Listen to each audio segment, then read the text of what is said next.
c'est quoi le contenu de cette parole de Jésus-Christ? Mais au verset 45, Jésus ouvre l'intelligence de ses disciples pour qu'ils comprennent les Écritures et il leur dit, verset 46, il était écrit que le Messie souffrirait et qu'il ressusciterait le troisième jour et que la repentance et le pardon des péchés seraient prêchés en son nom à toutes les nations, à commencer par Jérusalem. Voilà cette parole, le contenu de cette parole de Jésus-Christ.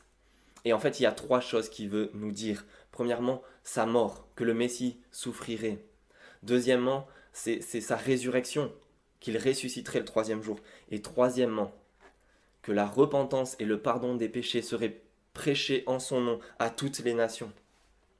Voilà ce que c'est cette parole, voilà ce qu'il veut nous dire, sa parole pour nous, c'est que nous pouvons être pardonnés, réconciliés avec Dieu.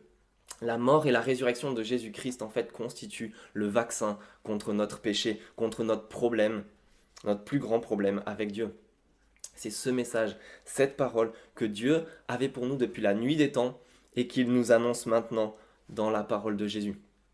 Et vous avez remarqué, cette parole, elle doit être prêchée à toutes les nations. Ça veut dire qu'elle est aussi pour nous 2000 ans plus tard, ici en France, qui que nous soyons.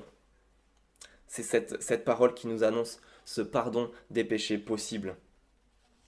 Alors il nous faut reconnaître comme fiable à 100% cette parole. Parce que comme un vaccin, si on ne la reconnaît pas comme fiable, si on n'est pas assuré de sa fiabilité, on va pas l'utiliser, on ne va pas s'en saisir. Il faut qu'on soit assuré de cette parole pour pouvoir saisir ce pardon que Dieu nous offre.